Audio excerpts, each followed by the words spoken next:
Eyesight is there, the high drive, deep center, go, go, go, we're out of here, say ya, playa.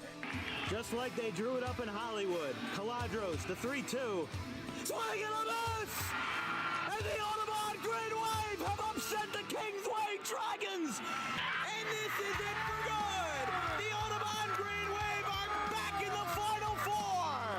A gold pile on their side! All right, ladies and gentlemen, welcome to DW Broadcasting's coverage of men's varsity. From our entire crew, we'll see you tomorrow. Have a good one, folks. Ladies and gentlemen, boys and girls, welcome back to episode 18 of the Dan Wilkins Show. We are here with Colin Ambrosius. Of course, it's been a couple of weeks since we interviewed somebody here on the Dan Wilkins Show, but this week it's a little bit different. I've been interviewing folks in their 30s, 40s, 50s, and 60s for a long while now. Now I get to interview somebody a little bit more up my alley. Colin is a sprint football player at the University of Penn, Ivy League University, and helping promote the game as it is for sprint football. A Pitman alum, also formerly of Holy Cross Prep in Delran, and a lot of experience in football and with a lot of other extracurriculars as well. Colin, welcome to the program. Happy to be here. It's always good to hear. It sounds like you're, or looks like you're at your dorm at Penn. Yeah, I'm in my dorm. How is it over there? Have you been enjoying it so far? What we're like 2, 3 months into it now? Yeah, it's great. I mean, even just my dorm is a little nicer than what I'm used to, but the city's great. Classes are going well. It's tough, but I'm loving it.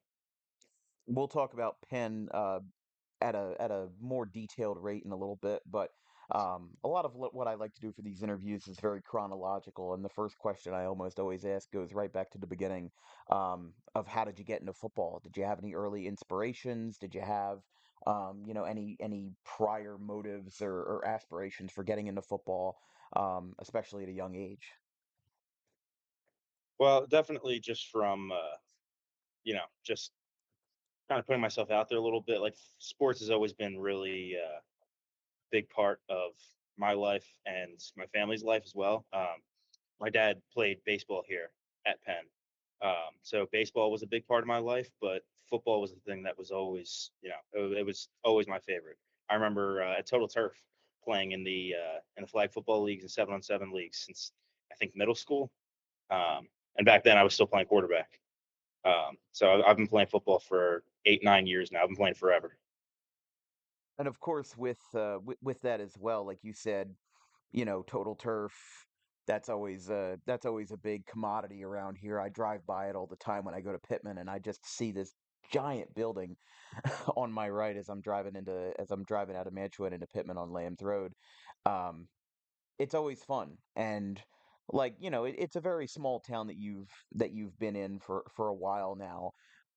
What I should say though is that your high school football career did not begin as a Panther. It began as a Lancer down in Holy Cross Prep in Delran. First of all, did you grow up in Pittman or did you grow up in Delran? I grew up in Mantua, actually. Okay. Uh, I mean around and that area. yeah, correct. And even while mentioning Total Turf, I played with, um, you know, multiple kids that were in my grade in basketball leagues and even in some of in the flag football leagues. But just because of, really just for football and for educational purposes, instead of going to Clearview, which is the regional local high school for Mantua and that area, my family and I decided the Holy Cross was the best place to start.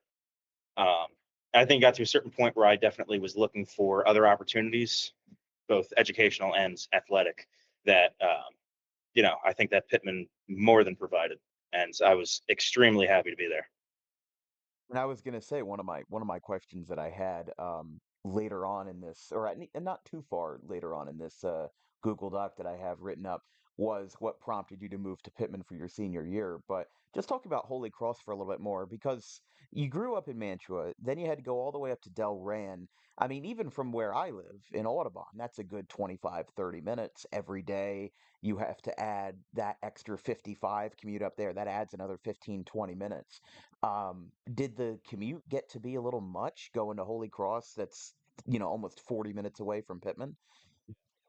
Sometimes it did. My mom was the superintendent of schools at the Florence School District, which is Mm, right by there. So for us, it was really just dropping me off on our way to work.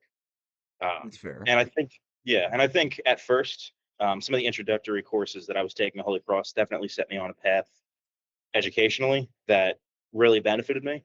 And I think it just got to a point, not to jump the gun and answer your question for later, but I think it got to a point where it was kind of like I felt like I'd outgrown some of those opportunities, including just taking AP level courses that Pittman provided me with, and taking those courses definitely set me on a track to really get here and just to excel. And especially with, the fact that you're at an Ivy League university. We talk about the Ivy League as the greatest universities of all time, and at least in America, I think people gloss over the fact that we talk about the Ivy League not as an athletic conference, but as this like super group of the most intellectual and advanced universities in America. Um, I think like the Ivy League, people forget the Ivy League doesn't include anybody outside of like New England and the Mid-Atlantic area. There's no Stanford or UCLA in there. I'm trying to think of schools out west or down south that like are very exclusive. University of Chicago comes to mind for that as well. But in general, an Ivy League education, as somebody who knows a couple folks who have been to an Ivy League university, you have to start that path very early on. It's not like you can just waltz into high school, take good classes, get good grades, and get there. You have to go above and beyond, and it takes a lot of extra work to get to that point. Mhm. But what I will say is that for Holy Cross on the athletic side, junior year passed for about 750 yards. I'm sorry, closer to 550 yards. Um, and in your first two games as a junior, 150 plus passing yards with the Lancers. Um, and you were a quarterback there, and you were a quarterback for a while. Now that you're at Penn with the sprint team, and we're going to talk a lot about sprint football later on. Um, but now you're kind of a wide out there, and you've changed positions a little bit. Excuse me. So when you transferred from Holy Cross to Pittman, obviously in your senior year, Kyle Kubat was going to be there as the starting quarterback, and you wouldn't have been able to play because of the eligibility. Um, maybe what prompted that positional change during your Holy Cross to Pittman transfer? Well, actually, positional change didn't even happen until I'd say a week before week one here. Funny enough, that I was still in the QB room, still taking a lot of reps, second team reps, and it got to a point where I think it was a less than a week before week one, our starting wing and slash tight end went down with a hamstring injury, and head coach called me in, sat me down. He was like, you know, right, we're going to move you. Uh, and it wasn't a thing that I was ever really prepared for, or ever saw myself doing because I spent years, you know, playing and training as a quarterback. But you know, I more than anything just want to play football. It's not a thing where I see myself as one position or doing one thing. Um, and it was to my benefit, and it was to the benefit of the team. And even when he came back, I still kept my spot, which was awesome. Um, and I think in the run game, I definitely found some things that clicked, especially with our two interchangeable backs, just in the run scheme, and then even in the pass game too. That really things really started to take off. So that was a thing that really didn't happen until a few weeks here. Um, Even when I was still at Pittman, and even though I couldn't play because I lost my eligibility when I transferred, Coach Thomas was more than generous enough to still let me practice with the team, and take a lot of different reps just to prep for my season here. So I definitely am more than appreciative of that. That's always good to hear. Obviously, Coach Thomas is a good friend of ours here at DWB. Covered a lot of games for him in the past couple of years. Hopefully, we can have him on the show at some point, along with John Hopley. There's some great Pittman guys that would probably be good guests on this show. But you're talking about the position change and how it was very late. Um, what prompted your move? Not, I'm sorry, not from your move to quarterback to wide receiver, because you already explained that, but your move from Holy Cross to Pittman. You were talking about the opportunities that Pittman gave. Obviously, Pittman is a very small school. I don't know how big Holy Cross is just in terms of the graduating class and the class size, but I know Pittman is very small.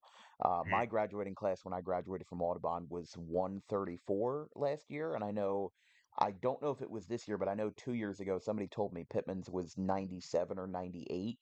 And it's not getting all that bigger right now. I don't even know if they have room to make it that much bigger. So, did the size play a matter in that? Like, what prompted your move from Holy Cross to Pittman? Holy Cross is their class sizes are almost identical to Pittman. In certain ways, they're definitely very similar type schools.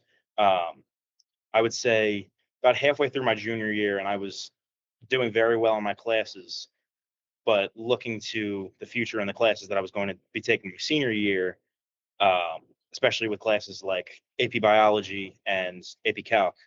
I, you know, I from what I remember, I don't think that they offered an AP Calc, and I don't know, I don't remember if they offered an AP Biology or not, but I do know that when we started doing research, um, and things that I had heard, people that I knew from around our area and in Pittman, I knew that educationally and some of those opportunities, I was going to have a lot more at Pittman, um, even as well as just connections or volunteer opportunities as well.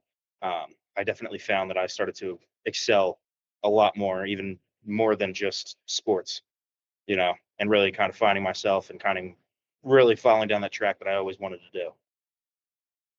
And for Pittman being as small as it is, I see it all the time when I'm down there in Pittman a lot is some of my buddies that are down there, they talk about how small the classes are, and um how it feels a little bit odd, how it feels a little bit very different compared to, well, especially those Clearview transfers that came in for football this year, like Anthony Egolf. He was talking to me a little bit about it, and it was just like, you go from this giant school like a Clearview to a really small school like Pittman. It really can change your educational experience. There's people that thrive in the larger setting, and there's people that do not thrive in the large setting, and they have to go to those smaller schools to succeed educationally.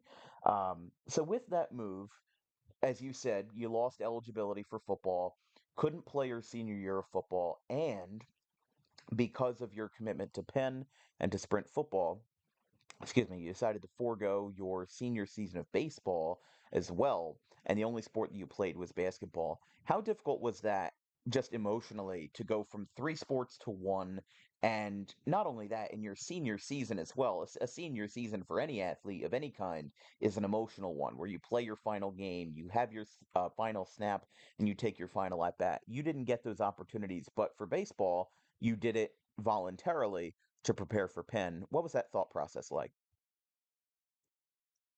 It was kind of a little bit two-sided. On one hand, like, yeah, that definitely really sucks, especially because once I really started to integrate myself into Pittman as a town and as a school, I really started to realize kind of how special it was.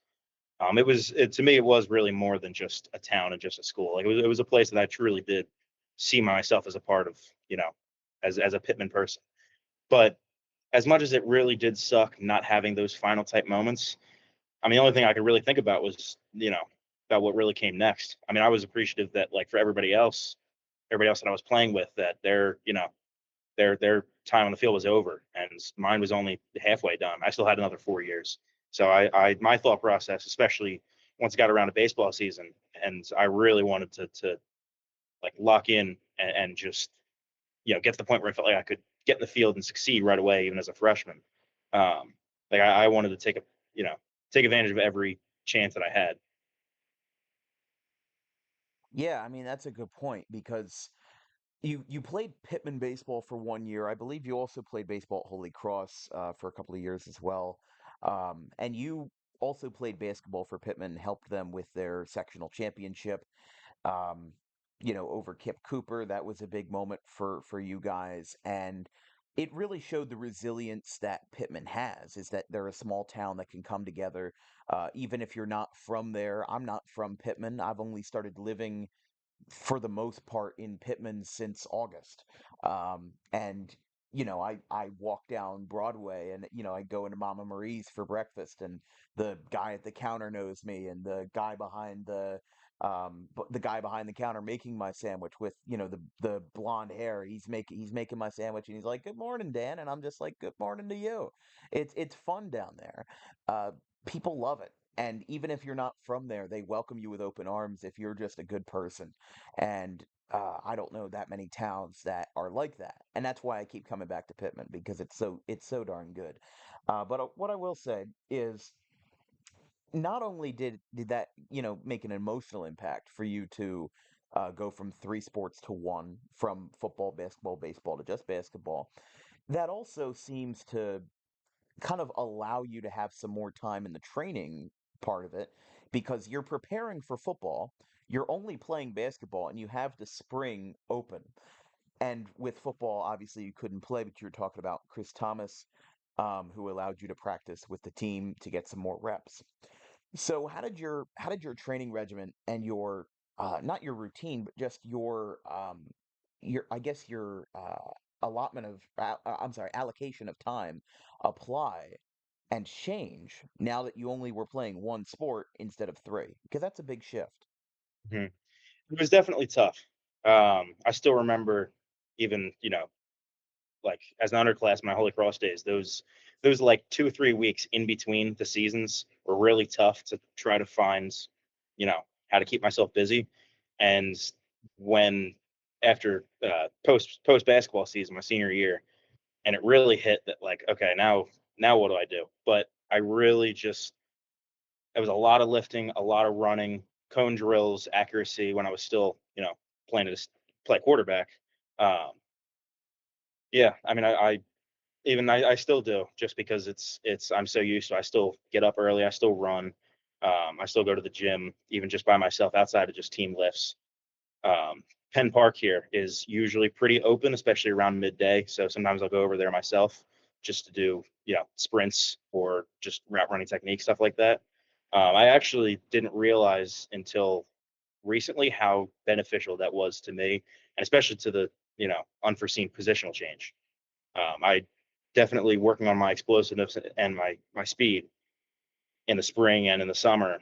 I don't think that the transition would have been as easy. Well, it wasn't easy at all, but you know, I don't know how possible it would have been if I didn't spend that time, really preparing myself for anything. Now, when you mention Penn Park, is that are you talking about Franklin Field, like for the Penn relays, or is that something different? No, it's a separate park where, actually, where the baseball stadium used to be. It's full of, I think, just recreational soccer fields, tennis courts. It's really just open to all students. Sometimes they have practices there if Franklin Field's being used by another team. Uh, it's a really, really nice facility. Okay, I thought you were talking about, because when you said Penn Park, I'm thinking, oh, he's talking about the football stadium and the track around there. But yeah, that makes sense. I mean, especially in a major city like Philadelphia, sometimes you don't have all that much space. So something where you can do your running and your sprinting, it definitely helps with your regimen, um, and your relentless work ethic that you have to be and you have to have as a football player. So obviously, as you were talking about, your dad played baseball at Penn for 3 years. I want to say, correct me if I'm wrong, just reading off of what I was doing for research, sometime around the late 90s, early 2000s, something like that. Um, yeah, so he played baseball there for 3 years as a Quaker, and obviously because of that, Penn was always kind of in the loop when it came to your college research and your college search in terms of where you wanted to go. So, in regards to Penn and in regards to athletics, when did the idea of sprint football, as opposed to normal American football and college football, when did that idea of a sprint football league come up? Well, it was when our Coach McConnell, reached out to me, and he started to recruit me. I learned a lot about the program, did a lot of research and just the history of it, and I realized that it definitely was going to be my best opportunity uh, to attend Penn. There were other schools that I was looking at as well. McAllister in Minnesota, I was heavily interested in, as well as the Cornell sprint football team. It got to a point where those were the three schools that I was deciding between. Um, and then outside of football, then it got to a point where I actually could, choose my options a little bit on education and really what I want to do long term. And I was really, it was a tough decision between Cornell and Penn, but ultimately I chose Penn. I am extremely happy that I did. And of course, it's a lot closer than Minnesota or Cornell. Yeah. I mean, even Cornell's not super far away, but it's certainly not right around the corner. Penn is less than an hour from home. Um, Obviously, what I think is good for a lot of kids around this area.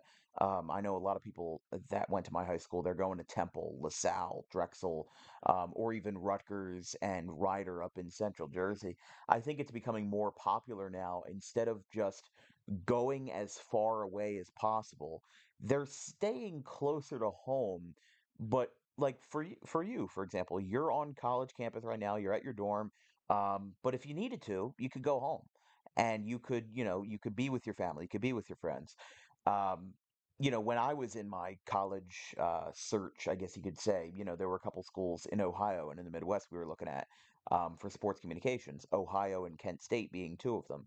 And we did a 3-day visit of Ohio University. There was a hotel right off of campus, and it was great. I loved it. And if I didn't have Dan Wilkins broadcasting being such an important factor back home, I might have gone to Ohio and I might have been a Bobcat in the MAC conference. But that was different because what if there's a family emergency at home? I'm 7.5 hours away. Um, and I consider the fact that I have a lot of family that's close to here. I don't have any family or friends out there. I don't have any business contacts out there. If I wanted to continue DWB, I would have had to, you know, get all of this new information about people. I would have had to establish brand new connections. Now, of course, that's a little bit different for just a student compared to a student who runs a business. But I feel like the experiences are a little bit similar there in that, like, you chose Penn partially because, if correct me if I'm wrong, because it was closer to home, and that helps a lot as well. With Penn being in Philly, you're far enough away from home to where you can still have that college experience, but you're close enough to where if something happened and you needed to come back, or if you felt homesick, you could make that trip without too much hassle. Correct. It definitely over here, it feels like its own world, especially because I didn't grow up in the city. I was around campus a lot again because of my dad, but I didn't grow up in the city. I never really saw myself as a city type person before.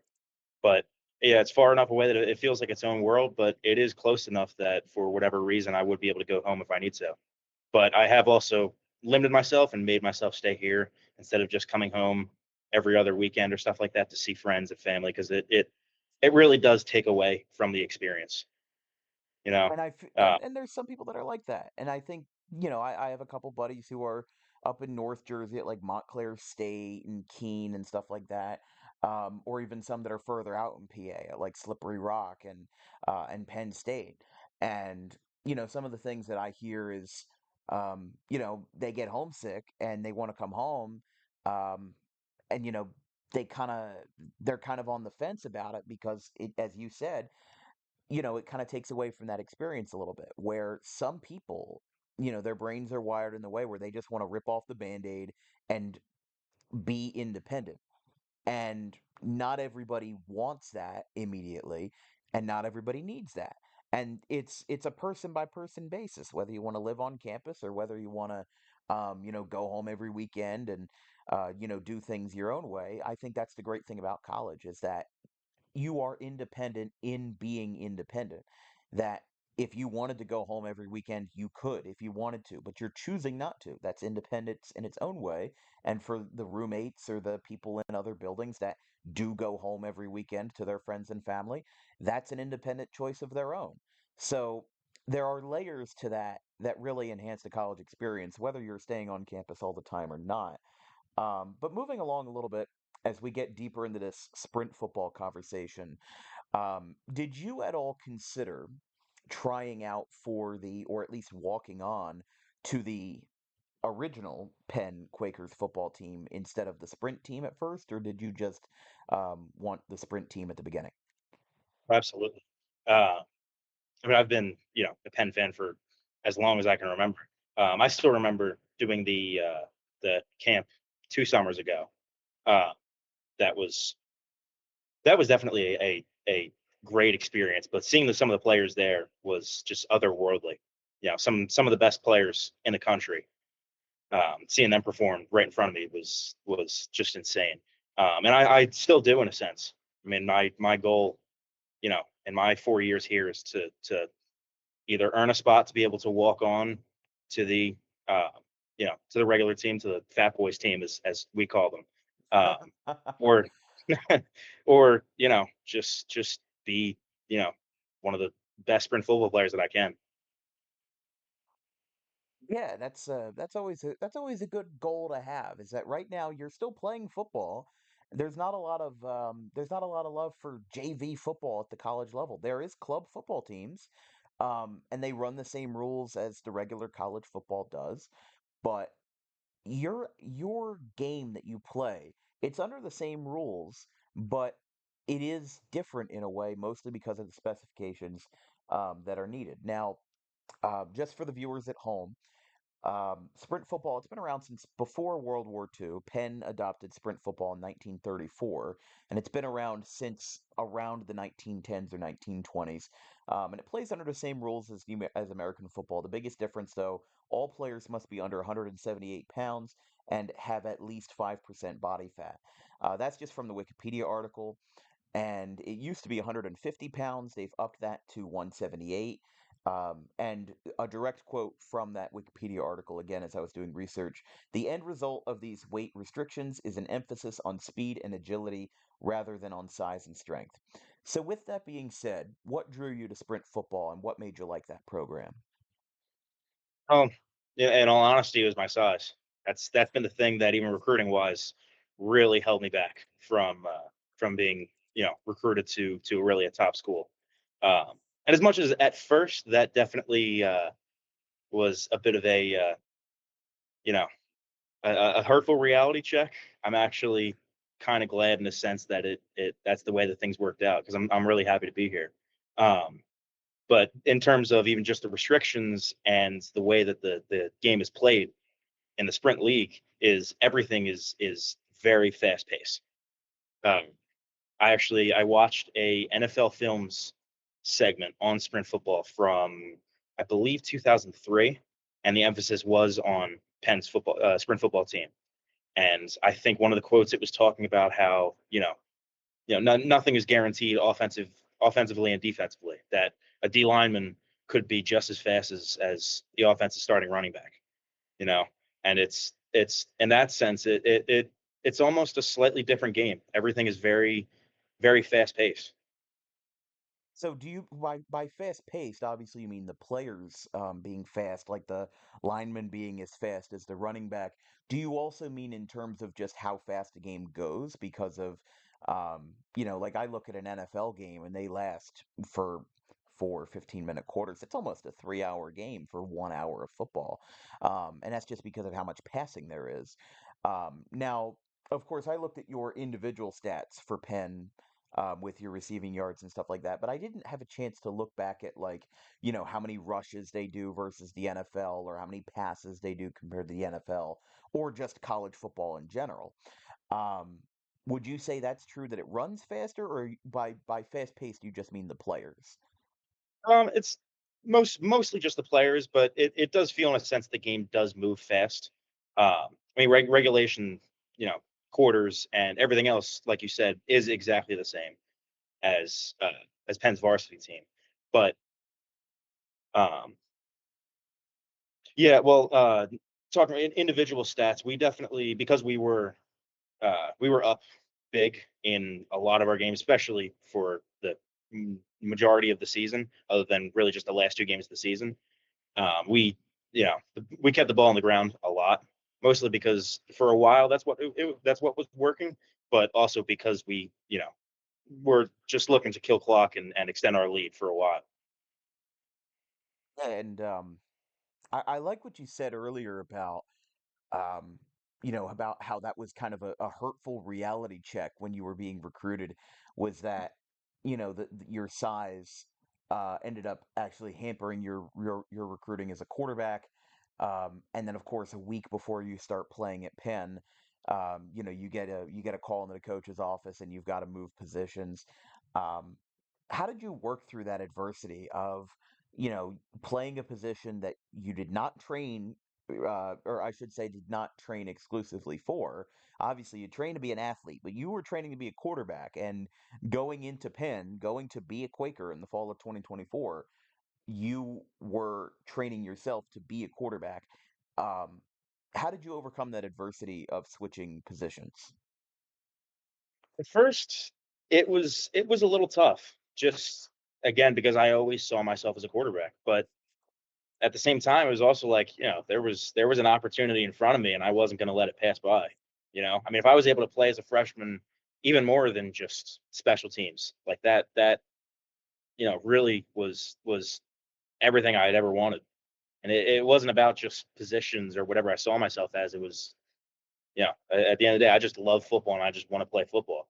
And it worked out pretty well this season. I mean, I had a lot of fun, got to, you know, catch a lot of balls and put up some good stats. So I'm really happy with how things turned out. And especially too that now I know what specifically I can work on and how to, become a better player, a better wide out, better slot looking into next season. I mean, I just can't wait. I mean, I'm already like I already have written down goals and stuff of what I want to do, stats wise and, even just individually. It's a good point. And like I said, it's never easy a week before the season to get that call and have your coach tell you, "Hey, we got to move you," um, especially as a freshman, because the freshmen are the ones that get moved the most. I see it a lot with baseball players, where a pitcher or a two-way player gets moved into a one position kind of a stronghold, basically, at the college baseball level. With my Audubon guys, I saw it with some of the guys who graduated and went to Rutgers, and they were infielders and then had to get moved to the outfield, or they were outfielders who had to get moved to pitchers and catchers and infielders and everything like that. So it's never easy dealing with change, especially change a week before the season. Now, you've played a season of high school football at Holy Cross and you've played a season of sprint football at Penn. Because you've played both, you can directly compare the two. Obviously, high school football is a completely different world. It's basically the same rules, but the atmosphere is way different.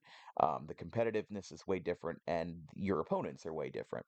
So, considering how you've played these past two seasons, whether it's at Holy Cross or at Penn, which would you prefer? Like, what is the game, the style of play that you like the most? Is it regular football or sprint?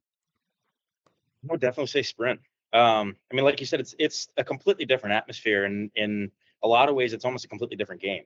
Um, there's a certain level of you know I would say family in a sense when it comes to high school football and just being friends and so close with everybody. But with sprint football, it's really about being a team and being a working like machine. Everybody has a specific role, and everybody needs to play that role, or else the machine isn't going to run. Um, and even in terms of just people I'm lining up against or playing against, it's definitely a completely it's a huge step up in terms of competition. But the biggest thing is just really doing what I know, and sticking with what I'm good at. It's easy to get really bogged down or you know kind of lose yourself a little bit because things can get really tough really fast, especially when you're on the road, playing in front of a big crowd or anything like that. But it's really just about sticking with what you know and just playing your game. Sticking with the fundamentals, I'll say, um, outside of the obvious, obviously everybody knows have to be 178 pounds or less, 5% or more body fat. Those restrictions are kind of the building blocks of what sprint football is. Are there any other differences that now now that you've played a full season with Penn, are there any other differences that maybe they're not written down, maybe they're not completely obvious to the outside observer, somebody who's watching sprint football for the first time, but something that is glaringly different than normal college football or normal high school football, that you would say that you've observed? I would say it's probably just, and then just the qualities of the players, especially in interchangeability. And I think that's what made me a pretty valuable asset this year is because I really, see myself as somebody that can produce and play at any position wherever I'm needed. Um, for the varsity team, for the regular team, there's definitely guys that have played one position for their entire life and they will only ever play that one position. But for us, especially for the skill guys or for me, it's being able to play anywhere at any time. Um, coming in as a quarterback, then moving to wing slash tight end, then later in the season, when I became, one of the more go-to guys, especially on third down, um, become moving more into the slot. And then also I was on every single special teams except for punt return. Um, and then later in the season, I even started returning kicks as well. And also, one of our D linemen went down for 2 weeks. So even then, I actually ended up not having to be needed because I was a little thankful because I'm not a D lineman at all. But even then, I'm in practice taking reps of the D line. So yeah, that's the biggest difference that I've seen.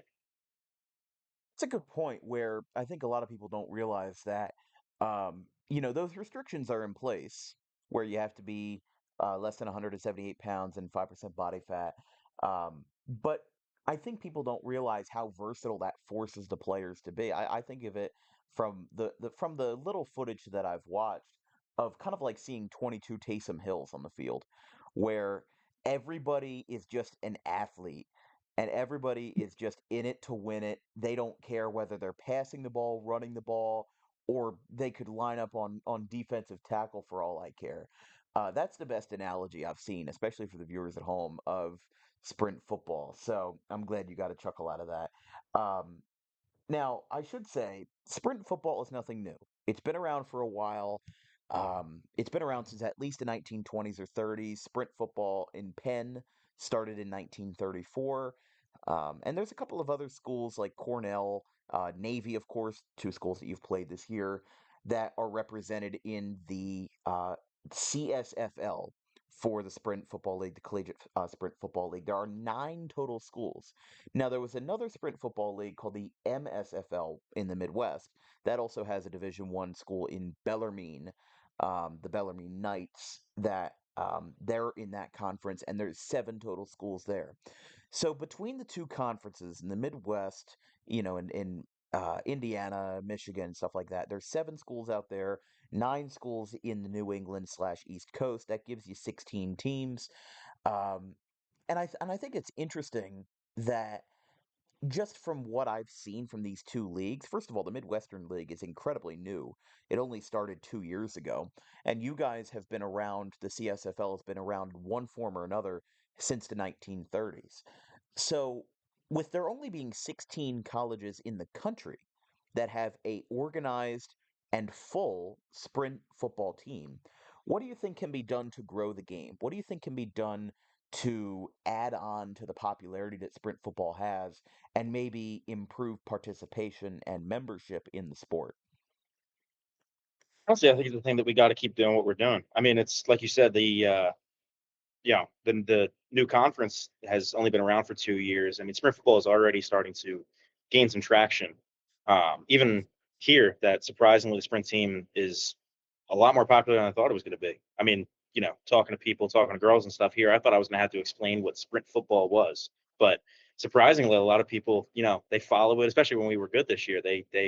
It's pretty popular. And I think it's also too, it's great to kind of get the word out about how beneficial sprint football is, especially for kids like me that really just love the game and want to play at another level, but also want to have that educational, those educational opportunities and be able to go to a school like Penn or really wherever, whatever is the best fit for everybody. But that sprint is a way for, you know, great players who may have been held back by their stature that, can still play a great game, more than just being the small guy on a D3 team. That playing other kids that are, you know, within their skill level, just, maybe smaller in a sense. And that's a good point. Um, I think as we go along, exactly, keep doing what you're doing. And, sprint football is a game that is not all that different from football. It's not hard to understand. If you know football, you know sprint football. All that's different, I mean, the plays might be run a tiny bit differently, but overall, the fundamentals of the game are basically the same.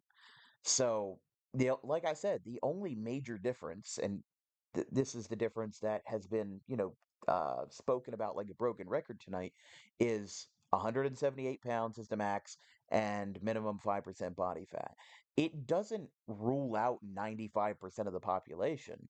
It narrows it down, sure, but it allows for almost a fairer game where you don't have a quarterback throwing to a 6'8", 250-pound wide receiver who's going to send you into a CTE program.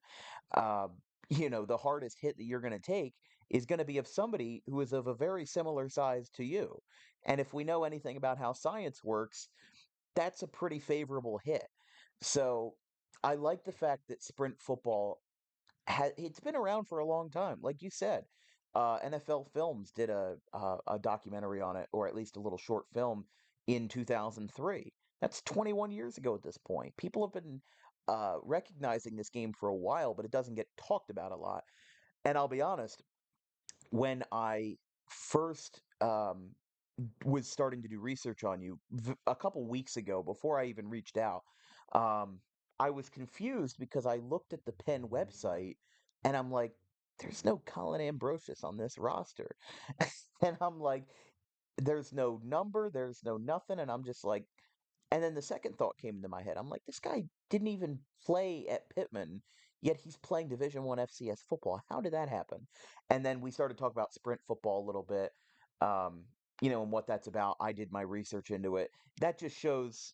I mean, maybe I'm a little bit naive, but it also shows that the average person doesn't know a lot about what this is outside of the campus, of course, which is what this interview is all about: is growing the game of sprint football and bringing more mainstream attention to it because like I said, I didn't know what sprint football was until you came about and um I think I can't remember who it was at Pittman. Might have been it was either Jackson Austin or one of the football players that was talking to me and I'm just like, you guys have a D1 football player? And he kind of he took a breath and he's just like, let me explain. And that's how that happened. So, Yeah. final question of the night. Maybe this isn't as much of a question as it is an open ended response. I do this for all of our guests on the Dan Wilkins show. We leave with the floor being yours. Pick one story, your favorite story from any part of your career, whether it's youth football, Pittman, Holy Cross, doesn't even have to be football. It can be basketball, baseball, um, or your time at Penn as a wide receiver slash tight end slash quarterback slash defensive lineman for the Quakers. You can pick any part of your career and one favorite story. Explain it as much as you need to. The floor is yours. Let me think. Floor is yours, my friend.